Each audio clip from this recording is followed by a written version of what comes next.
Welcome to the DecisionWise Engaging People podcast. My name is Charles Rogel, and I'm a senior consultant here at DecisionWise. Today, I want to introduce you to one of our principal consultants, Dan Hoopes. Great to be with you, Charles. Thanks. So, Dan, we want to give the audience kind of an introduction to you, your background, kind of where you came from, what your philosophy on life is, what your horoscope said today. Any of these kind of things. Anything to help with engagement. Exactly right. Yeah. So, why don't you give us a little bit of background of your career and kind of how you ended up here at DecisionWise? Great. I've had a very fortunate career. I started my career working in food and beverage with Marriott Hotels, and if you think of an organization that would define employee engagement, it was just a great place to start. And from there, I was invited on a project, a major change initiative with Marriott. And I realized when I moved from Dallas to Chicago that those two parts of the geography were doing very, very different things. And the initiative wasn't really working in one part of the world as it was in the other. So I learned at that point, hey, if you're going to drive change inside of an organization, how do you do that? So I moved from the line role into an HR role, and then ultimately enrolled into graduate school, and I was in Chicago. And then that began the transformation of the next part of my career. So if I think of my career, I really put it into three buckets. The first is I've spent a lot of my time building, designing, and executing leadership and management development systems and processes. Mm-hmm. For a number of companies throughout the United States and deployed that globally as well in India, Singapore, the Philippines, Bermuda, Canada, are just some of the places where we've done that worldwide. The second is what I would categorize as organization development or large change. So I've been involved in mergers and acquisitions at multiple companies, helping take a company public at one point of my career, and then implementing and designing systems and processes within the HR profession and deploying those inside of organizations. The third is an HR generalist. So I've been a director of HR administration and an HR generalist in different roles. So if I were to summarize my career, it's really been in those three big buckets of work: leadership and management development, organization development, which philosophically I believe is different than leadership development, mm-hmm. And then the HR generalist role. So you were working internally at all these companies, and then you joined DecisionWise as a principal consultant, and now you're more tasked with applying what you've learned to all these other clients that you're working with. So how's your role different now than what it was before? Yeah, the previous 25 years really wasn't internal. Yeah. And from the ground level all the way up to executive level positions. And the advantage of being internal is you could see things from beginning to end. Then you'd watch an initiative over time and see how well it was rooted inside of the business or what some of the challenges were. And that was really fun because we could try one thing, then we could try something else, and we were always looking for something creative, something innovative as we were deploying these systems and processes, ultimately in service of helping the organization become more effective. After I had done that for 25 years, it's like, I'm ready for something different. Mm-hmm.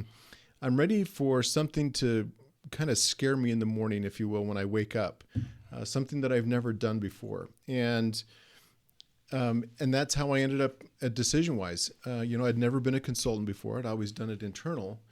And I wanted to prove, as one of a CEO said at a previous organization where I worked, says I wanted to prove that I wasn't a one-trick pony. Mm-hmm. And being able to make the transition from internal to external and being able to add value from an external perspective and being that thought partner and the architect of what those systems and processes would look like was very appealing. So about 2.5 years ago, I decided to join, or I was invited actually to join DecisionWise, and that's how I've ended up here. And then, so your approach as you've been here at DecisionWise working with clients, has it been the same as when you were working at other companies? What's interesting is throughout my career, I've worked with some of the Fortune 100 best companies to work for. Mm-hmm. Marriott, Intuit, Grainger, just really, really great companies. I've also worked with some companies that were not on that list. So what it's provided me an opportunity to learn and experience is the difference between an organization that really focuses on the quality of the employee experience and making sure that they deliver against that as a solid pillar of their strategy versus others that just simply go about their work. Mm-hmm. Now, it doesn't mean that these other organizations weren't successful, because they all were, except one. But there is a difference from an employee experience standpoint from my history that would say organizations that focus on engagement are able to do that. And as like I said earlier, Marriott was a great way to learn what that was. And I had some wonderful experiences there that defined my philosophy and my framework around employee engagement. So do you want to talk about that philosophy, or and maybe some client stories or clients that are doing well in terms of their employee experience? Yeah, so let me share how it started for me.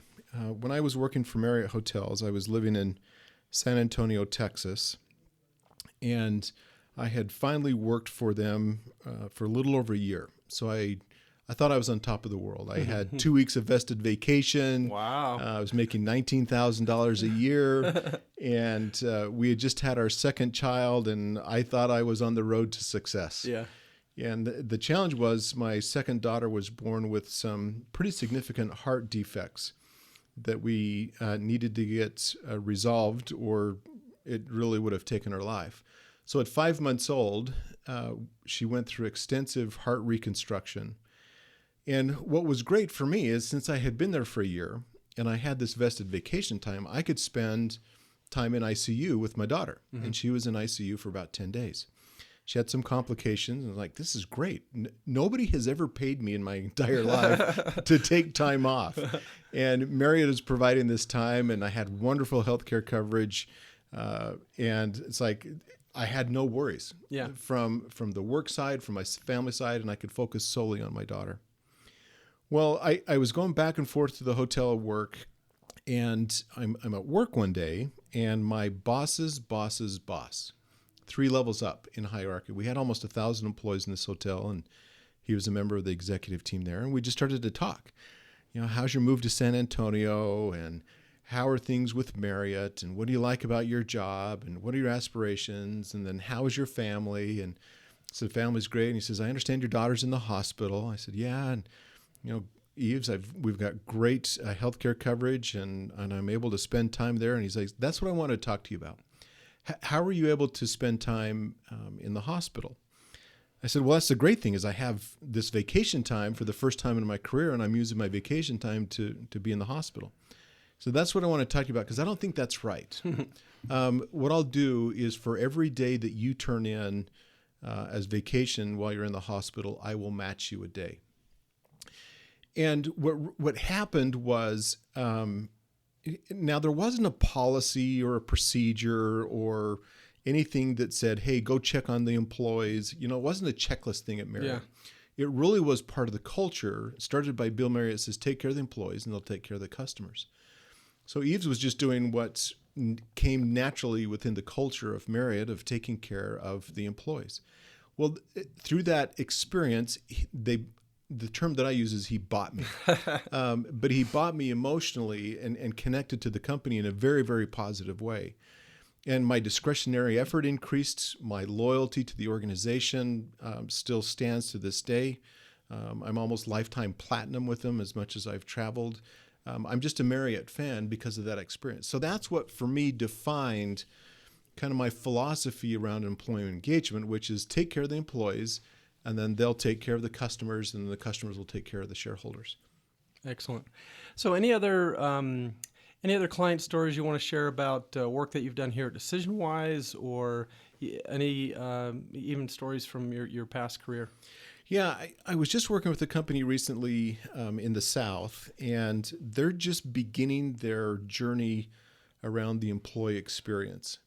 And it was really fun to be with the executive team for a couple hours to do an overview of the engagement results and teach them about what engagement is and give them an overview of this path that they could take from step 1 to step 4 and the systems and things that they could do to build a better workforce.